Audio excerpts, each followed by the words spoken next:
Welcome back to the Building a Clear, Authentic Brand podcast. I'm your host, Amy Dardis. And in today's episode, we are diving into the mindsets, the lies that we believe that keep us stuck with the team that we have, even though we know that's not the team we need. We have people on our team. Some of them are probably really great, but then some of them, there's frustration, there's tension, there's issues.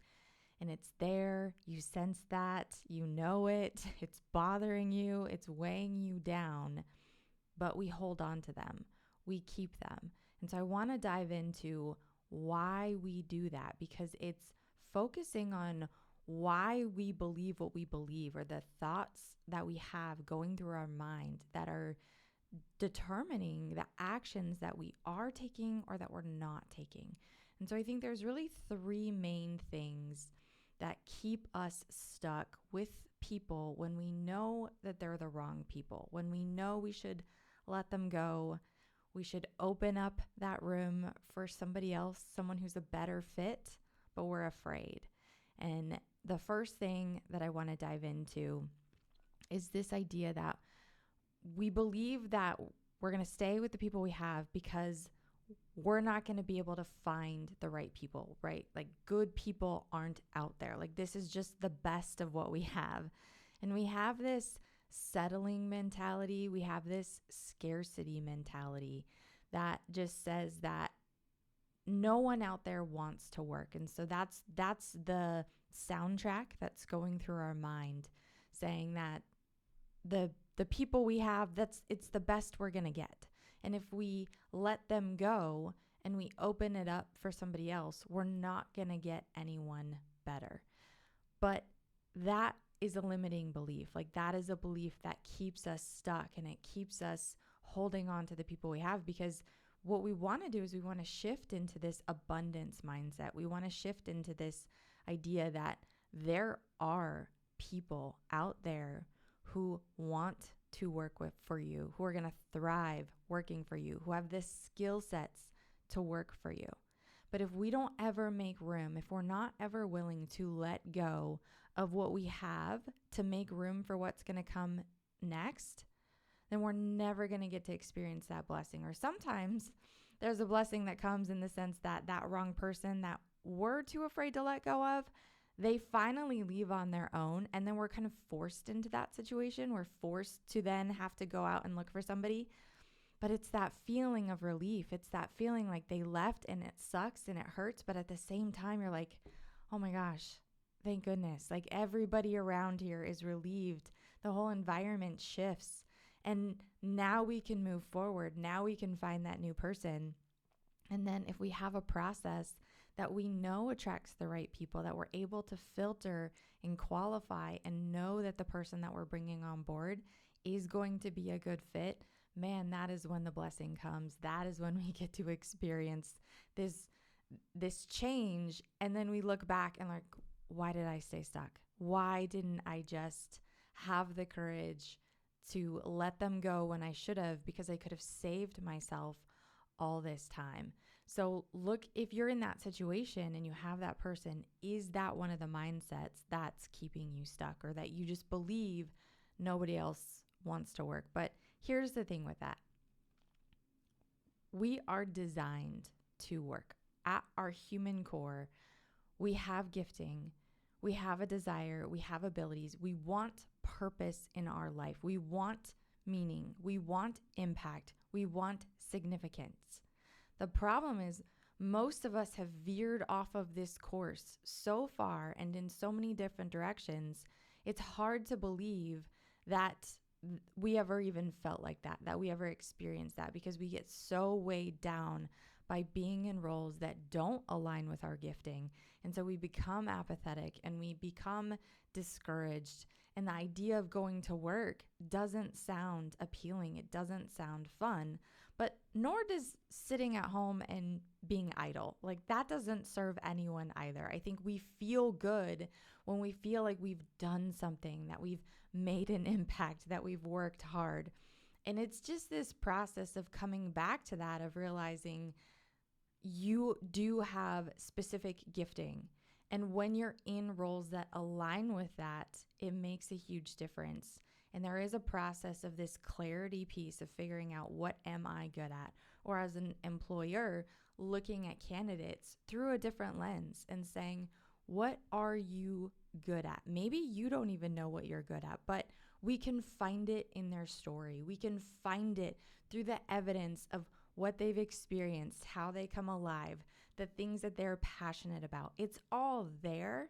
It's just a matter of being able to pull out the threads and see it differently to know, okay, you're going to thrive in this organization. You're going to excel in this role. And it's going to make all the difference for you as a business owner as well as them as an individual.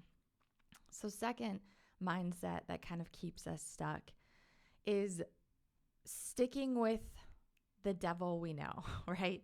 It's like we have this idea that we can't afford to replace or get rid of someone, or it's just easier to deal with what we already know. So let's say you have someone in a role and they're either the wrong person in the right seat, which can be really challenging because it means that they actually are really good at their job. And we want to hold on to that because they are bringing benefit and value into the organization. And so because they're good at their job, we then compromise on the other side and we deal with their bad attitude. We deal with the friction and the tension that they cause with the rest of our team members. And it does weigh us down. It does keep us stuck, but we just think, oh, it's not that bad. Like, we can deal with it. I'm just making a bigger deal than it really needs to be. No, it really is keeping you stuck, and you will never get to where you really want to be while you have that person in that seat. Or on the opposite side of that is you have a person who everyone really likes and they're great and they're fun and they're kind and they're nice and you enjoy them as a human because they do share your values, but they're in a seat that doesn't align with their gifting, and so they're not excellent at their job. So there's mistakes and there's issues, and then that puts more pressure on the rest of your team to pick up the slack. And at first it's okay because we like them, but after a while it takes its toll and the frustration level starts to rise, and we're never able to get to where we need to go because that person is not meant to be in that seat. And that affects them too, because they're sitting in a seat where they realize they are not great at this. They realize that they're stuck and they're not getting it the way they need to be, and they're not enjoying it. I think being stuck in the wrong seat is one of the most frustrating things for an individual, because I've been that person in the wrong role, doing stuff that I was good at, but I wasn't great at. And so I started a new job and it felt exciting, and I'm learning and I'm growing, and I'm committed and I'm excited, and you start off strong. And then about 6 months in, the novelty wears off. You kind of get everything figured out. You get the dynamics of the team figured out. And then reality sets in. And that's when, okay, I had to be there at 7, and I'm walking in at 7:03, 7:05, 7:10. I'm clocking out. I'm supposed to clock at 4, and I'm clocking out at 3:58, 3:55, because I couldn't wait to get out of there. And I dreaded going there because I knew I was just going to be sitting at that desk doing this work that it's like, yeah, it wasn't hard, but it wasn't exciting. It wasn't challenging. It wasn't thrilling. And it didn't feel like I was bringing the most value that I could to it. And that weighed on me, and that weighs on us over time. So we end up with an individual who is either in the wrong role or they just are the wrong person for our company. And so we're just like, well, we know what to expect with this person. It's like being in a bad relationship that you know you should leave, but you stay with them because it's just easier to deal with what we know rather than to face being single and the unknown. I mean, the unknown is scary, right? To have to walk into that and be like, well, I don't know what's going to come next. And because I don't know that, it's easier to just deal with what I do know. But it over time, it continues to hurt our productivity. It continues to hurt our trust. It continues to hurt what we're able to accomplish. And it's these little cuts. Oftentimes in a business and in a culture, it's death by 1,000 cuts. It's the little compromises we make a little bit at a time so that months will go by and we won't really notice it. But then eventually we wake up and we're like, man, how did I get here? What did I do? Because now I'm looking around at my team and I'm looking around at my processes and I'm looking around at my clients and I feel stuck. I feel trapped. This isn't what I signed up for. And I'm not sure where I took the wrong turn. I mean, isn't that such a reality for us all? And it's those little compromises and it's that weighing down day by day, month by month, and year by year even, that is what can ruin businesses from the inside out.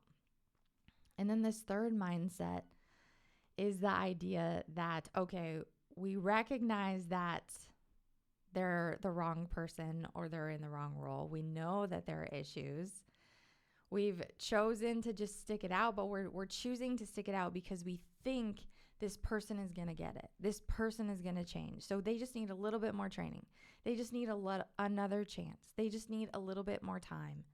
They just need better measurables. They just need more perks. They just need a couple more dollars an hour. It's this idea that someone is going to change because we're trying to coach or train something in them that has reached its max. Like that is the best you're going to get. And you often see this at between the 1 and the 2 year mark where the first year it's harder to see, especially the first 6 months because they are brand new and you do want to give them that time and that space to grow because we don't expect people to come on board and have it all figured out. But probably about that 6-month mark, it becomes very obvious, and probably even there's those red flags sooner about the 3-month mark where you're like, okay, I've hired other people in your role before and they've picked up on this a lot faster. Or man, we're having a lot of issues with how there's miscommunication issues. There's misunderstanding. There's drama that I don't understand why we're having to deal with this, why these things keep coming up. And because we're dealing with this people drama, it's really keeping us from being able to do what we're actually trying to accomplish with this role and within our business. And so it's all of this comes from like this core root of fear, like being afraid of the unknown, being afraid that the right people aren't out there, being afraid that if you let this person go, what's going to happen to your business in the meantime, or what that gap is going to look like before we let someone in. But a lot of it too comes back to this fear of not being confident in our own ability to attract the right people or being able to filter and qualify them the way that we need to because we've ended up with the wrong people too many times. And so there's something in our process that's broken, but we don't really know what it is. We can't really pinpoint it to say, what am I doing or what am I saying or what is somebody else saying? What am I missing in this interview hiring process so that I keep ending up with these hires because they're saying, the right things or they're sounding good in an interview, but then I bring them on board and it's disappointing in reality. They're not who I thought that they were, or this job isn't what they expected it to be. And it's ending in friction, tension, dysfunction, or even turnover, all of which are, what we want to avoid with our hiring process. So it's coming back and looking at your hiring process. And if you know you have a solid process, if you know exactly what you're looking for, if you know how to ask questions that map back to that criteria, if you know how to structure the process to make sure you're not being misled or dazzled by the things that don't really matter, that you're making clear, consistent, confident decisions, it's gonna change your willingness to let the wrong people go. But honestly, it's going back to the very beginning of this cycle in relationships saying of what if I just got this right from the first time? What if from the very beginning I hired the right person and we avoided a lot of these issues? What would that look like? What would that look like for your business? What would that look like for your team? And when it comes to changing culture or changing how your business operates, one, a lot of it has to do with people. It's people and process, really. If you're going to look at the root issues of almost anything in your business, it's either a people issue or a process issue more often than not. And so if we're looking at our people issue, it's like, okay, where do people issues start? Well, they start in the hiring process. How do we fix people issues? Well, we have to bring on better people and we have to flush out the wrong ones. And so imagine you have a cup of water and the cup of water is dirty. It's not fully black. I mean, there's some good water in there and then there's some dirty water in there. So just like your team, you probably have some really awesome people on your team. And then you probably have some people who are not so great on your team. And you've kind of just accepted this idea that this is just how it goes. This is just how it has to be. But what we want to do is instead of pouring out all the water or trying to fix what's in the water currently, what we want to do is we actually just want to start pouring in clean, fresh water, because that's our hiring process, bringing in the right people, one person at a time. And then we're basically flushing out more of the dirty water by just, if you have a cup and fresh water is coming in, eventually you end up with a cup of fresh water without ever doing a whole lot of stuff. So the best way to shift your culture, to change performance, to change engagement, to change, turnover and retention, it actually starts with your hiring process. So if we can get that right and know that we're bringing the right people on board, one, it helps us not be afraid. It helps us not be afraid to let the wrong people go, because we're like, I'm confident that I can attract, I can filter, I can qualify, I can stand out in a competitive marketplace. I can let this person go so that I can make room for the right people to come in. And then the more of the right people that we have on our team, the better our team's going to operate together, the more engaged, the more involved, the more productive. And then that is your catalyst for everything else that you're doing. It's your catalyst for better sales, better marketing, better operations, better safety, better compliance. I mean, it really all comes back to your people. And looking at, even maybe you have managers who are the wrong people. Maybe you have people who are overseeing departments who are the wrong people. And yeah, it's going to hurt to have to deal with that. But in the long run, this absolutely ends up being the biggest catalyst to your growth and success as a business and helping you stand out. And the idea is that we're going to make our culture so clear. We're going to make our expectations so clear, because this really all comes back to clarity. It all comes back to knowing, who are we? What do we believe? What do we value? How do we operate? Who thrives in our organization? What are the standards that we hold ourselves to? How do we operate as a company? How do we know what that is? Live that out. Attract people who want to be in that type of environment, and then be able to better serve our customers going forward. And so the more clear we are on these things, the more there is no room for these other issues to exist. You can't have wrong people in the wrong seats, because it's so obvious, and it's so painfully obvious that you're forced to address it because of the clear boundaries and the clear expectations that you've set for yourself to begin with. And so if we can get this hiring process right, it helps us kind of change our mindset around, why am I stuck with the team that I have? If they're not the team you want, if they're not your ideal team, if they're not your dream team, the question is, why not? And a lot of times that why not starts with what you think about yourself, about hiring, about what's out there, about your process.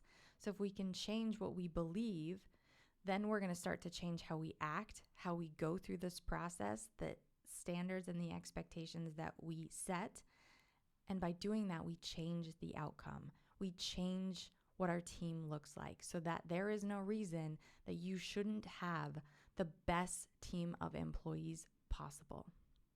So if you want help with your training, if you want help with your hiring process, if you want help asking better questions, you can check out clearauthenticbrands.com/resources. We have interview questions. We have our hiring system training on there.